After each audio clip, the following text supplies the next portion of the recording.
हाय दोस्त, कैसे हो आप लोग। उम्मीद करता हूँ सब लोग अच्छे ही होंगे।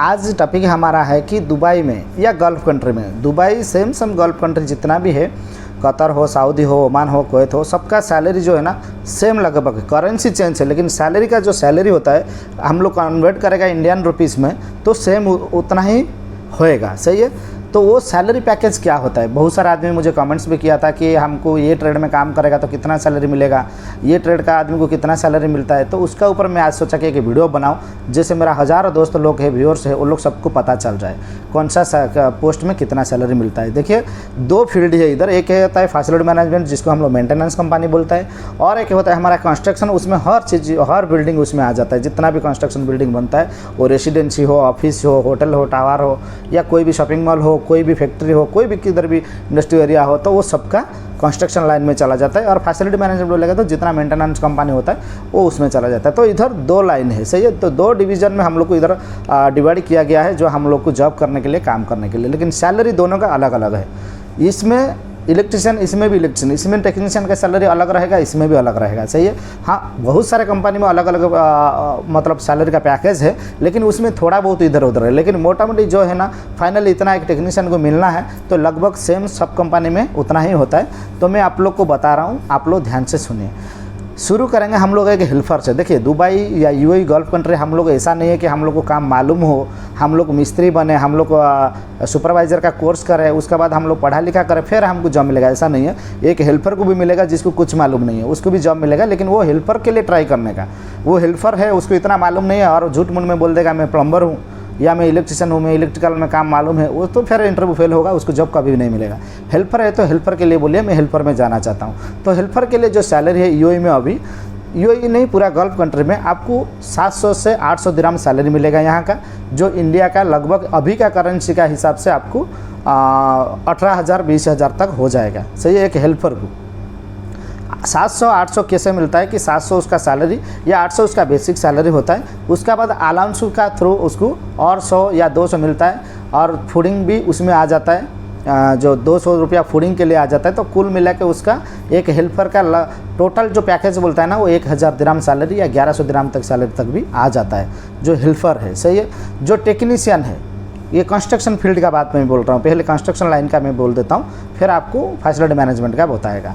तो एक कंस्ट्रक्शन हेल्पर को 700-800 दिरहम उसका बेसिक सैलरी होता है, 100-200 उसका अलाउंस होता है, और 200 या 300 उसका फूड अलाउंस होता है। तो कुल मिला के उसको 1,000 से 1100 दिरहम तक उसका package, salary package per month आता है। ओटी छोड़ के, ओटी कोई कंपनी में होता है, कोई कंपनी में 1 घंटा होता है, कोई कंपनी में 2 घंटा होता है, कोई कंपनी में 3 घंटा फिक्स भी रहता है जैसे।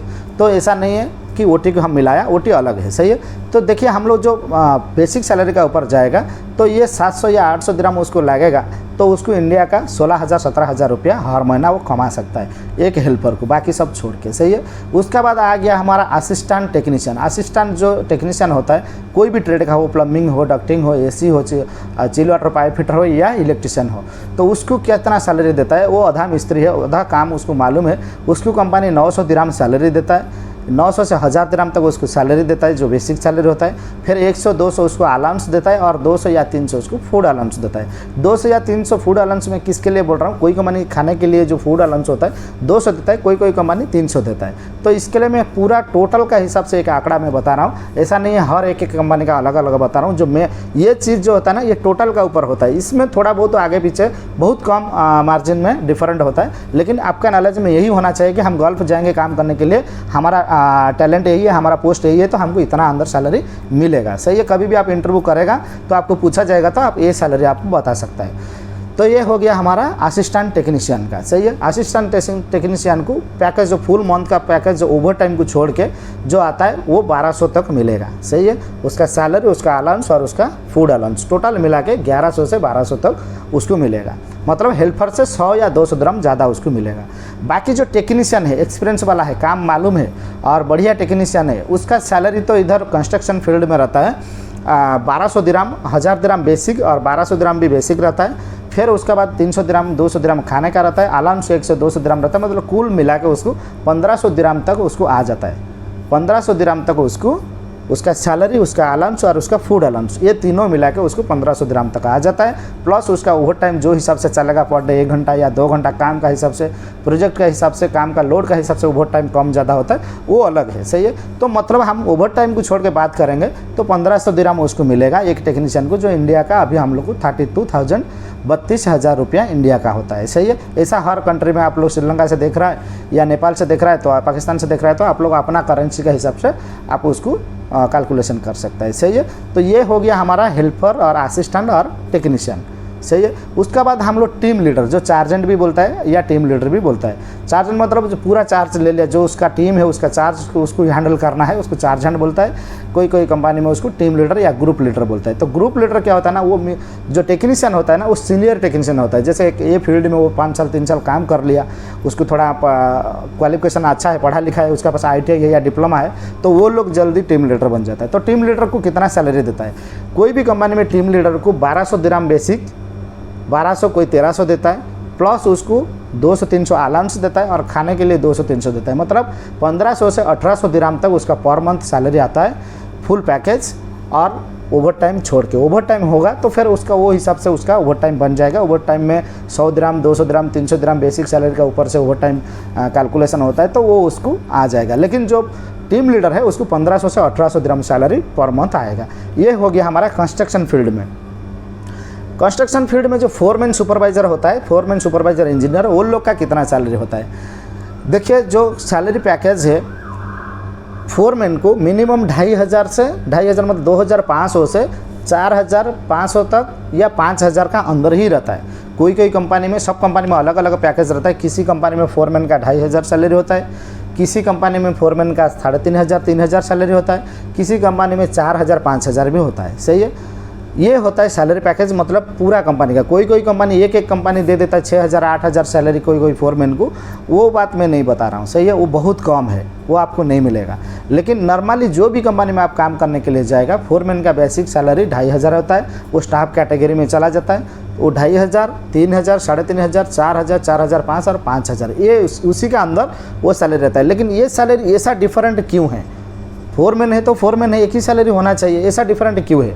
ऐसा डिफरेंट इसके लिए है कि कोई फोरमैन को ज़्यादा काम मालूम है, कोई फोरमैन को कम काम मालूम है, कोई फोरमैन 5 साल का एक्सपीरियंस है, कोई फोरमैन को 10 साल का एक्सपीरियंस है, कोई फोरमैन को डिप्लोमा ITI नहीं है, कोई फोरमैन को डिप्लोमा ITI है या BTech है, या कोई फोरमैन को काम का साथ उसका इंग्लिश टॉकिंग जो उसका क्वालिफिकेशन बढ़िया है, तो वो हिसाब से टैलेंट लेता है कि उसका सैलरी कितना देना चाहिए। कंपनी ये सोचता है। काम का साथ आपको इंग्लिश मालूम है बराबर बात करने का, आपको सिस्टम के ऊपर थोड़ा बहुत काम करना है, MS से जैसे हमारा वर्ड होता है, एक्सेल होता है, डाटा एंट्री होता है, तो उसका ऊपर आपको मालूम है, फिर वो आपको अच्छा सैलरी देगा। वो उसका ऊपर आपको मालूम नहीं, नॉर्मली काम का एक्सपीरियंस है, तो फिर आपको वो हिसाब से सैलरी मिलेगा। यही रहता है उसका डिफरेंट। सही है।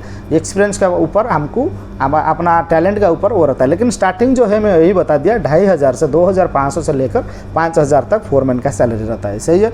बाकी सुपरवाइज़र का सैलरी कितना रहता है? जैसे सुपरवाइज़र होगा तो उसका रिस्पॉन्सिबिलिटी ज़्यादा बन जाएगा।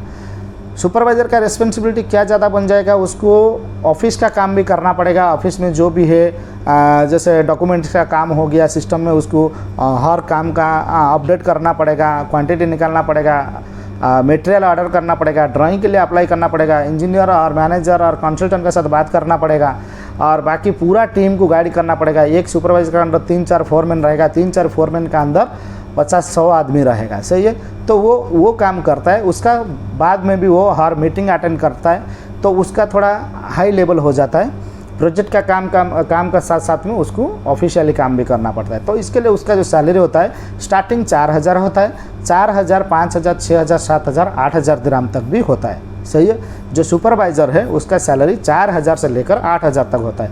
उसमें क्यों इतना डिफरेंट है कि 4000 वाला कौन होगा? 4000 वाला हमारा जैसे BTech करके आया और गल्फ एक्सपीरियंस उसको इतना नहीं है, 2 साल का काम किया या किया भी नहीं है, तो वो लोग को स्टार्टिंग से 4000 मिलेगा। लेकिन जो इधर गल्फ कंट्री में 5 साल 10 साल काम कर लिया है, कोई भी गल्फ कंट्री के अंदर, UAE हो या सऊदी हो, कतर हो, कुवैत हो, तो उसको क्या है 5 साल 10 साल काम कर लिया, प्लस उसको BTech है, डिप्लोमा है, तो उसको 8000 7000 सैलरी मिलेगा। लेकिन कोई सुपरवाइज़र 10-15 साल काम किया लेकिन उसको BTech डिप्लोमा किया ही नहीं है, उसका पास ऐसा सर्टिफिकेट नहीं है, तो उसको क्या होता है कि 5,000 से 6,000 तक सैलरी मिलता है। मतलब क्वालिटी का अपना जो टैलेंट होता है, अपना जो स्टैंडर्ड होता है, स्टैंडर्ड का हिसाब से सैलरी कंपनी देता है। सही है, तो हर कंपनी में ऐसा है। फोरमैन का एक और भी पैकेज है जिसको हम लोग को फोरमैन स्टाफ कैटेगरी में नहीं आता है, तो वो फोरमैन लेबर कैटेगरी में आता है। उसका सैलरी क्या होता है, 1500 से 1800 दिरहम तक बेसिक सैलरी होता है और 1000 और 1500 दिरहम उसको अलाउंस का थ्रू दिया जाता है। मतलब सैलरी तो उसको मिल जाएगा 3000 3500 तक तो मिल जाएगा, 2500 से ऊपर हो जाएगा, लेकिन बेसिक नहीं होएगा। जब तक बेसिक 2500 से ऊपर नहीं है तब तक C1 ग्रेड में वो नहीं आएगा, वो B2 ग्रेड में रहेगा, B1 ग्रेड में रहेगा। तो उस टाइम क्या होता है ना, वो लेबर कैटेगरी में रह जाता है। बहुत सारे छोटा कंपनी में भी ऐसा है कि फोरमैन को 1800 दिरहम 1500 दिरहम बेसिक सैलरी होता है और उसका बाद में उसको अलाउंस का थ्रू, जैसे अलाउंस जो होता है वो बेसिक के साथ इंक्लूडिंग नहीं होता है, कंपनी कभी भी उसको दे सकता है, कभी भी नहीं दे सकता है। और जो भी आपका ग्रेजुएटी लीव जो भी बनेगा आपको इसका ऊपर बेसिक सैलरी का ऊपर बनेगा। लेकिन हाँ, उसी जगह पे फोरमैन लोग को ओवर टाइम चालू होता है। जैसे वो 8 घंटा से ज़्यादा काम कर लिया, 12 घंटा या 10 घंटा, तो उसको ओवर टाइम कैलकुलेशन हो जाता है, ओवर टाइम का ऊपर भी पैसा आ जाता है। तो वो जगह पे 1800 दिरहम या 1500 दिरहम आपका बेसिक सैलरी है तो अलाउंस आपको 1000 1500 दिरहम मिल गया, फिर उसके बाद आपका ओवर टाइम मिल गया तो आपको 4000 5000 दिरहम तक सैलरी भी हर महीना मिल जाएगा। लेकिन सिर्फ यही है कि आपको स्टाफ कैटेगरी में नहीं जाएगा, लेबर का काम पे रहना है, लेबर का कैटेगरी में आपको रहना पड़ेगा, जो टेक्नीशियन हेल्पर लोग हमारा काम करता है उसी हिसाब से। तो ये हो गया कंस्ट्रक्शन फील्ड के लिए। एक इंजीनियर को कितना सैलरी मिलता है, देखिए फ्रेशर इंजीनियर है तो उसको 5-6 हज़ार मिलेगा, फ्रेशर इंजीनियर है तो उसको 5-6 हज़ार मिलेगा। बाकी जो गल्फ एक्सपीरियंस है प्लस उसको बीटेक किया है, तो सब इंजीनियर, डिप्लोमा इंजीनियर भी है, बीटेक इंजीनियर भी है, तो उसका टैलेंट का हिसाब से, उसका स्टैंडर्ड का हिसाब से उसको एक इंजीनियर को भी 8-10 हज़ार 12 हज़ार दिरहम सैलरी भी मिलता है। बहुत पुराना होने के बाद 15 हज़ार दिरहम भी सैलरी मिलता है एक इंजीनियर को कंस्ट्रक्शन कंपनी में। सही है, तो ये हो गया हमारा हेल्पर से लेकर इंजीनियर तक जो सैलरी पैकेज है वो हमारा कंस्ट्रक्शन फील्ड के लिए मैं आप लोग को बता दिया। उम्मीद करता हूँ कि यहाँ आप लोग क्लियर हो गया कि कंस्ट्रक्शन प्रोजेक्ट में जाएगा, हाँ आप कौन सा पोस्ट में है, आप कौन सा पोस्ट में काम करना चाहते हैं, आप किस लेवल पे है, तो वो हिसाब से आप अपना सैलरी समझ सकते हैं। सही है, अभी हम बात करेंगे फैसिलिटी मैनेजमेंट का ऊपर, जो हमारा मेंटेनेंस कंपनी बोलता है, इंजीनियरिंग कंपनी बोलता है। तो इंजीनियरिंग कंपनी में क्या होता है, कंस्ट्रक्शन में ज़्यादा दिमाग वाला काम नहीं होता है टेक्नीशियन लोग को। नॉर्मली आज पर ड्राइंग में सुपरवाइजर फोरमैन बता देंगे, टीम लीडर भी बता देंगे, फिर हमको काम करना है, टूल्स लेने का, लेटर लेने का, मटेरियल लेके हम लोग को लगाना है। जैसे DBA के इंस्टॉलेशन करना है तो DBA इंस्टॉलेशन करने के लिए ज़्यादा कुछ दिमाग लगाने का ज़रूरत नहीं है, एक करेगा तो 10 कर सकता है। लेकिन सेम फील्ड इधर अपोजिट में जब हम फैसिलिटी मैनेजमेंट में आता है तो DBA हम इंस्टॉलेशन पहले से होते रहता है, उसके अंदर जो वायरिंग होता है, कंट्रोलिंग वायरिंग, कॉन्ट्रैक्टर, रिले और उसका अंदर जो MCB ब्रेकर होता है, जो भी सब सारे चीज़ उसका अंदर फ्यूज होता है, तो उसका बारे में हमको नॉलेज होना चाहिए, जिस वजह से हमको बहुत ज़्यादा काम करके एक्सपीरियंस सीखना पड़ता है, नहीं तो हमको कोर्स करके सीखना पड़ता है, जैसे ITI या डिप्लोमा या बीटेक। तो इसका ऊपर हमको जैसे हमारा दिमाग का ज़्यादा काम इसमें करना पड़ता है, तो इसमें क्या होता है, वही सेम पोजीशन वाला का सैलरी भी डबल हो जाता है। जैसे आपको एक इलेक्ट्रिशियन को मैं बोला आपको कि कंस्ट्रक्शन फील्ड में एक इलेक्ट्रिशियन को 900 हज़ार दिरहम बेसिक सैलरी या 1200 दिरहम तक मिलता है, पूरा पैकेज बोलेगा तो 1200-1300 मिलता है। तो यहाँ एक इलेक्ट्रिशियन को डायरेक्ट 1800 दिरहम उसका बेसिक सैलरी हो जाता है, जो FM कंपनी के लिए टेक्नीशियन में पास करेगा इंटरव्यू या उसको काम मालूम है। एक टेक्नीशियन को कम से कम ITI या डिप्लोमा होना चाहिए, नहीं तो कंपनी नहीं लेता है। तो वो वाला आदमी कंस्ट्रक्शन में ज़रूरत नहीं है, कंस्ट्रक्शन में आपको ITI नहीं है, डिप्लोमा नहीं है, बीटेक नहीं है, कुछ भी नहीं है, तो आपको काम मालूम है तो आपको जॉब मिल जाएगा। लेकिन फैसिलिटी मैनेजमेंट के साथ आपको काम करना है तो आपको आपका स्किल जो है वो आपको सर्टिफिकेट आपको दिखाना पड़ेगा, आप कौन सा कोर्स किया है, कैसा पढ़ाई किया है, क्या क्वालिफिकेशन है, वो बताना पड़ेगा। तो इसी जगह पे क्या होता है, एक हेल्पर से हम लोग शुरू करेंगे। एक हेल्पर जो कंस्ट्रक्शन कंपनी में आता है वो 1000 दिरहम 1200 दिरहम सैलरी में आ जाता है, जो हेल्पर है। और उसका बाद में ओवर टाइम अलग रहता है। सही है, फूड अलाउंस उसका अंदर रहता है, ओवर टाइम अलग रहता है। बाकी जो टेक्नीशियन है, टेक्नीशियन फील्ड में उसको काम मालूम है, काम कर रहा है, 5 साल से 3 साल से गल्फ का एक्सपीरियंस है, प्लस डिप्लोमा या बीटेक या उसको ITI सर्टिफिकेट है, उसका सैलरी जो होता है 1800 दिरहम स्टार्टिंग हो जाता है। और जो थोड़ा कम है, मतलब गल्फ एक्सपीरियंस नहीं है, फ्रेशर है, उसका सैलरी 1500 दिरहम हो जाता है। सही है, 1500 दिरहम में फ्रेशर आएगा तो उसका पास ITI डिप्लोमा या कुछ भी है और काम का बारे में मालूम है, इंटरव्यू पास कर लिया तो उसको 1500 दिरहम लगेगा। लेकिन जो गल्फ एक्सपीरियंस है उसको 1800 दिरहम लगेगा, 2100 दिरहम लगेगा, 2200 दिरहम लगेगा, 3000 दिरहम भी लगेगा। तो उसका टैलेंट का उस स्टैंडर्ड का हिसाब से वो टेक्नीशियन का सैलरी उतना रहता है, सही है।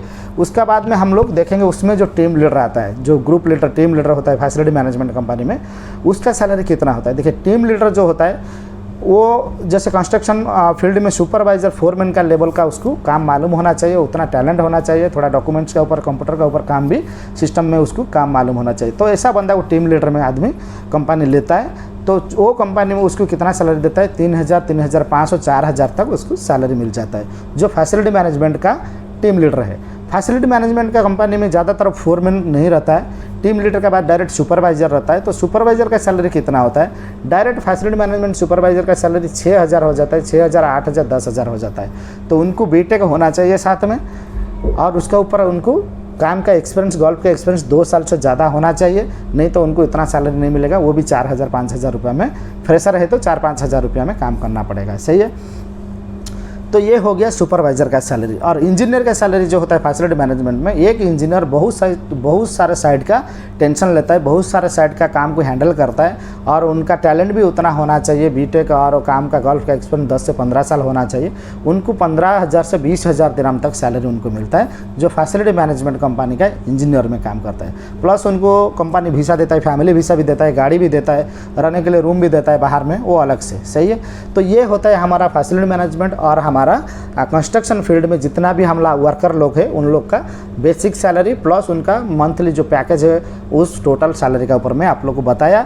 90% कंपनी का हिसाब किताब है यही है, बाकी 10% कंपनी का कुछ इधर उधर कम ज़्यादा होता है। तो स्टैंडर्ड कंपनी जो है, स्टैंडर्ड कंपनी का सैलरी पैकेज मैं आप लोग को बता दिया, यही हर आदमी को मिलता है। जितना साल से 15 साल से मैं यहाँ देख रहा हूँ, और यहाँ मैं 10-15 कंपनी का साथ भी काम कर चुका हूँ, आदमी लोग से मिल चुका हूँ, सबका सैलरी में पता लगा के सबका जो भी है सब कुछ मुझे मालूम करने के बाद मैं ये वीडियो बना रहा हूँ। तो ये वीडियो देखने के बाद आप लोग फिक्स हो जाएगा कि मेरा स्टैंडर्ड यही है तो मेरे को यही सैलरी मिलेगा, सही है। तो आप लोग का जो कमेंट्स था हमेशा मुझे पूछा, मैं आप लोग को हमेशा बोलता हूँ कि मेरा वीडियो का अंदर सब कुछ मैं बता के रखा हूँ। आप लोग कोई एक वीडियो देखने के बाद मुझे कमेंट्स कर रहा है, मैसेज कर रहा है, और 1000 आदमी मुझे मैसेज करेगा तो कितना आदमी को मैं रिप्लाई दूंगा। इसके लिए मैं बोलता हूँ कि मेरा ये वीडियो आप लोग देख रहे हैं तो पीछे जाकर और 5 वीडियो 10 वीडियो आप लोग देख लीजिए, जो आपका क्वेश्चन मन में आ रहा है उसमें आपको उसका आंसर मिल जाएगा, सही है। तो वीडियो थोड़ा लंबा हो गया लेकिन आप लोग को बताना ज़रूरी था। तो इसका बाद आप लोग को कौन सा वीडियो चाहिए आप लोग बताइए, और मैं वो वीडियो आप लोग को बना के दूंगा। और इसका नेक्स्ट वीडियो मेरा तरफ से आएगा यूपीएस पीपीएम जो फैसिलिटी मैनेजमेंट में होता है, बहुत इंपॉर्टेंट काम होता है, इंटरव्यू में बहुत मेन टॉपिक होता है। यूपीएस के बारे में क्या मालूम है, यूपीएस बारे में उसका पीपीएम कैसे करता है, उसका सीएम कैसे करता है, तो उसका ऊपर मैं वीडियो बनाऊँगा, लाइव वीडियो बनाऊँगा आपको लेकर फील्ड के ऊपर, और आपको मैं बताऊँगा ऐसे हम लोग यूपीएस के ऊपर पीपीएम करता है। उसका नेक्स्ट वीडियो हम लोग डीसी के ऊपर पीपीएम करेंगे, उसका डीसी के ऊपर भी हम लोग मैं वीडियो बना के आप लोग को भी बताऊँगा कि डीसी का भी पीपीएम कैसा होता है, और एक डीसी में कितना बैटरी आता है और कितना बैटरी कितना वोल्टेज का होता है, इसके ऊपर सब मैं बताऊंगा। स्टेप बाय स्टेप आप लोग को हर चीज़ में बताऊंगा। सिर्फ आप मेरा चैनल को सब्सक्राइब करके रखिए, और अच्छा लगता है तो आपका जितना भी दोस्त लोग है उनको 2-4 आदमी को आप फॉरवर्ड कर दीजिए, वो लोग भी हमारा वीडियो से देखने के बाद उसको कुछ फ़ायदा हो या कुछ नॉलेज मिले। तो आप लोग नोटिफिकेशन ऑन करके रखिए, बढ़िया से बढ़िया मैं वीडियो लेकर आऊँगा। भले महीना में 1 वीडियो मैं डालूँ या 2 वीडियो डालूँ, लेकिन जो आपका काम का जानकारी का है ऐसा वीडियो मैं डालूँगा। हर दिन एक वीडियो फालतू वीडियो मैं नहीं डालूँगा, क्यों मुझे यूट्यूब से कुछ ना मिलता है, ना मिलने के लिए मेरा चाहत है, जिस वजह से मैं कुछ भी करके ये करूँ। तो मैं मेरा जो व्यूअर्स है, जो मेरा सब्सक्राइबर है, उन लोग को मैं यही चाहता हूँ कि अच्छा टॉपिक अच्छा कंटेंट उन लोग को मैं पहुँचाऊँ, जो उनका काम का हो, जो वो मेरा वीडियो को फुल देखे, सही है। तो चलिए फिर मिलेंगे नेक्स्ट वीडियो में, तब तक के लिए थैंक यू सो मच।